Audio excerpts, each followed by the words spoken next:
And so you had all these boxes arriving at the History Center. Did you have a lot of volunteers there helping you? How did you organize all that? With great difficulty.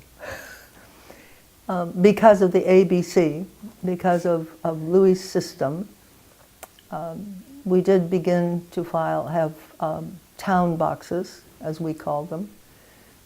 And he had everything relatively well organized. We didn't have a problem. The people from Bancroft Library came. I asked many questions. The first telephone bill that came through had one telephone number listed at least 20 times. And I wondered what that number was. It really didn't ring a bell. I called the number and it was Bancroft Library. Evidently I had been calling them every day.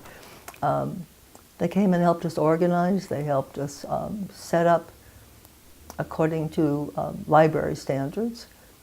We had like 5 books. And was Mary Ellen Jones involved Mary in that Ellen group that Jones came out? introduced us to all the people.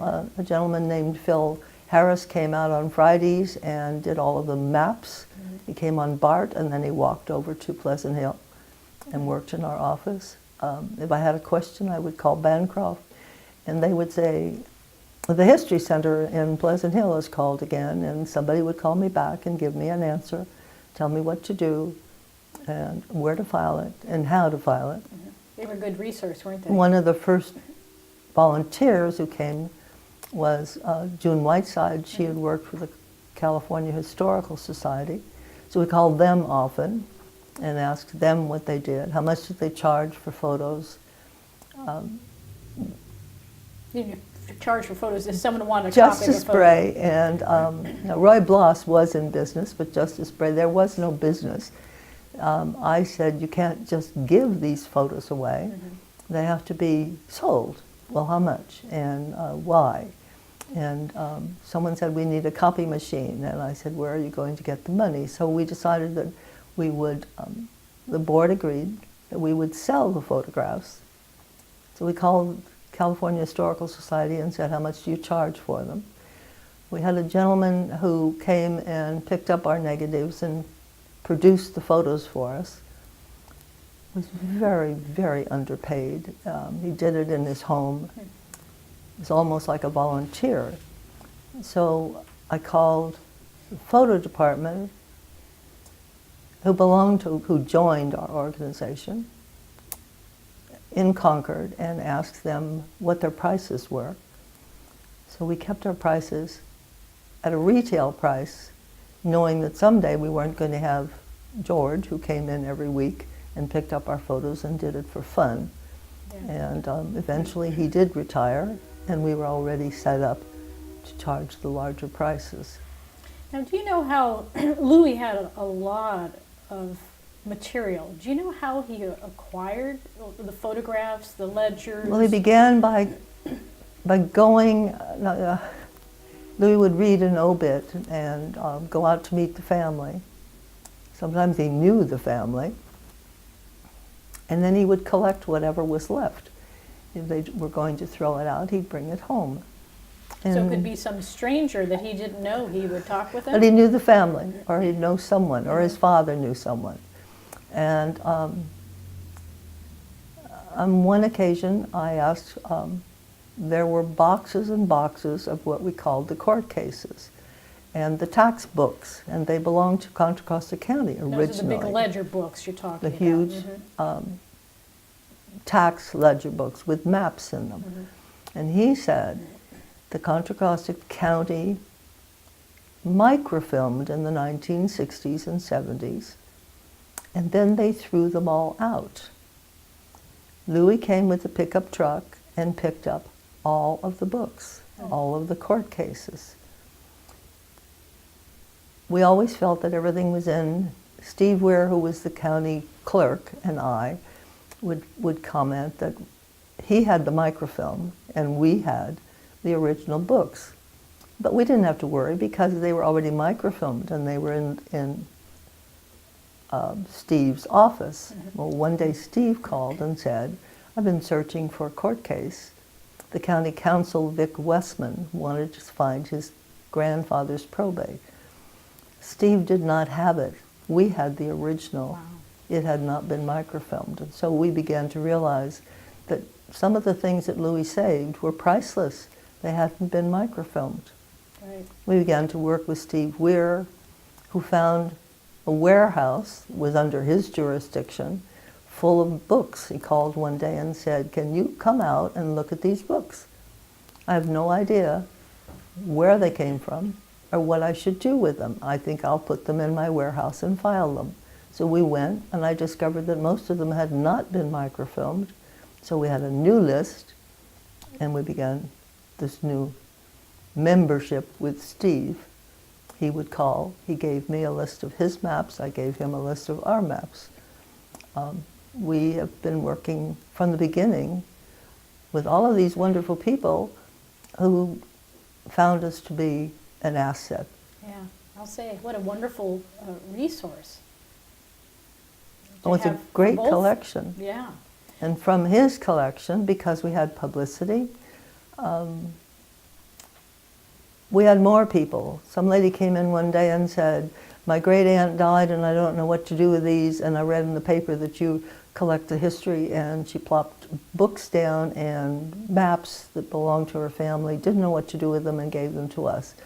So we publicized it, and then more people came and gave us their collections. Yeah. So now I know there are thousands of photographs here at the History Center. Yes. And Louis did identify some of the pictures, and I know that probably most, if not all, the photographs that he collected, he would put his distinctive mark, LLS, on the front corner of the image. Yes. But he also identified on the back, and if I recall correctly, his handwriting was a little difficult to read.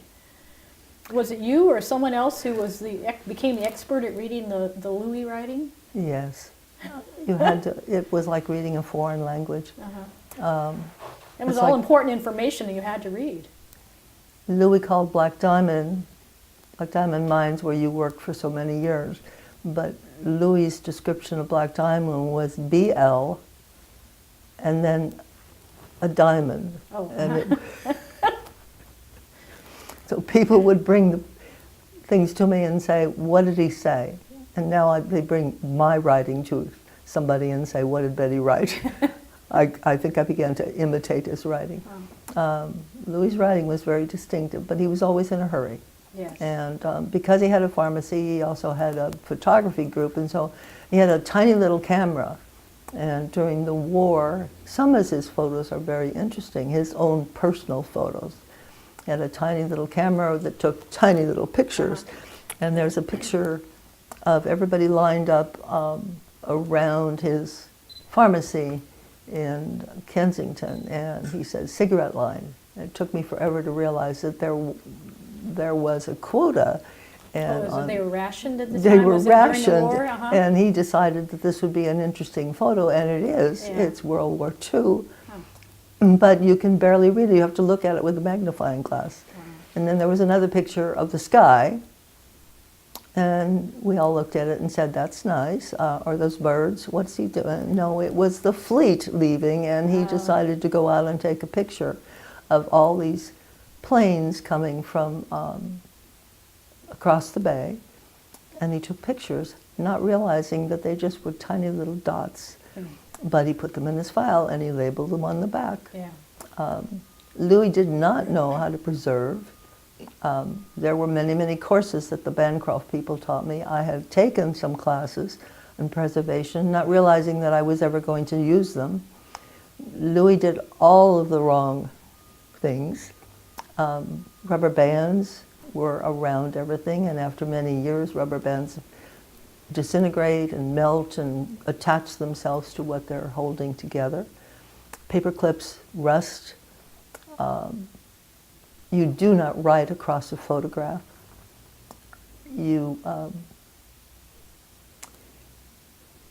We had a saying in the History Center, we'd take things out and say, "Oh my goodness, they're full of rubber bands, paper clips, all of the wrong things," and the saying was, "Well, at least he saved it." At least he saved them, yes. And he did preserve a lot of Contra Costa County history. My favorite was that there was a conversation about the Adobe behind the John Muir house out here in Martinez. And someone said, "It's your Adobe." It was "Your Adobe, Louis." And he said, "Oh yeah, my Adobe." "Why is it your Adobe?" And he said, "Well, I bought it." So the story was, "Louis, why did you buy the Adobe?" And he said, "Well, the government had John Muir, and they were going to get rid of they were going to tear down the Adobe. And the justice said to me one day, 'Louis, take care of that.' So I went to the bank and I borrowed $1,000 and I bought the damn thing." And I said, "You bought the damn thing, and what did you do with it?" He said, "Oh, we went out there every weekend. We spent the weekend there. We harvested all the fruit. We lived there." And then Millie, when she was alive, would talk to me. His wife, His wife, and she said, "I loved it. We went every weekend. The kids grew up there." So is this before the site was part of the National Park Service? Exactly. And Louis decided, he said, "I wish I'd known. They never told me when they tore down the other Adobes. I would have bought those damn things too." I'm sure he would have. And thank goodness he bought it, because it's still there today. Yes, it is. And it's used by the National Park, so. We had a wonderful. meeting there once. You were Yes. chairman. Yes, I remember that. Yeah.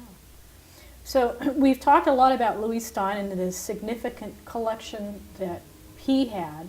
Was that pretty much the start of the History Center? You needed a place to house the Louis Stein materials? Yes. And so that's how the Oak Park facility in Pleasant Hill came to be.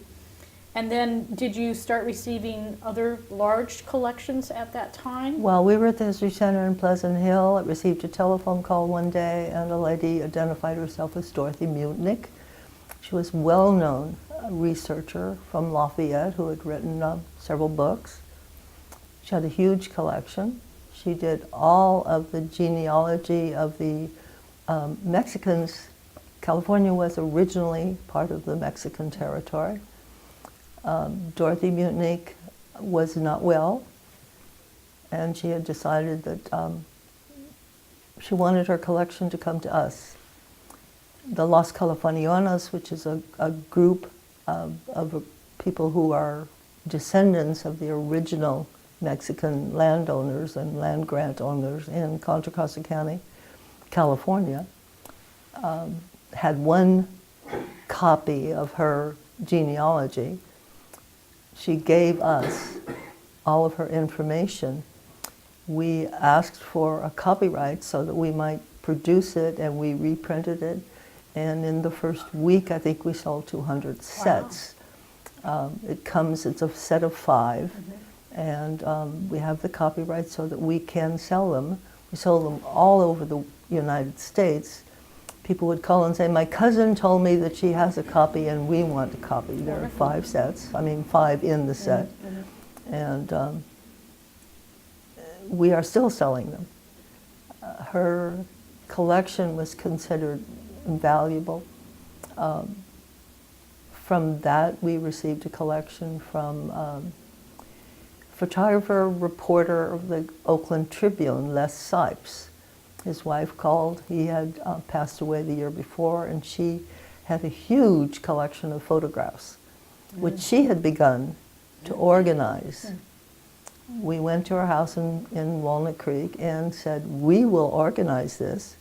It was considered the largest collection ever given. Is it like thousands of photographs? Yes, it Wow, turned out to wonderful. be many. Long after we had received his collection and processed his collection, we had a showing in Walnut Creek once with his collection. But an engineer who had worked in Contra Costa County had moved back to the east, was teaching, and evidently had given the photograph, a copy of the photograph, to someone who asked for permission from us to use it. We went to look, and she said, this is many years later, the gentleman, the engineer, said to tell you it's in the Sipes collection. He had remembered, he'd written down on his notes from the Sipes collection. So Les Sipes became a very, very important person in our life.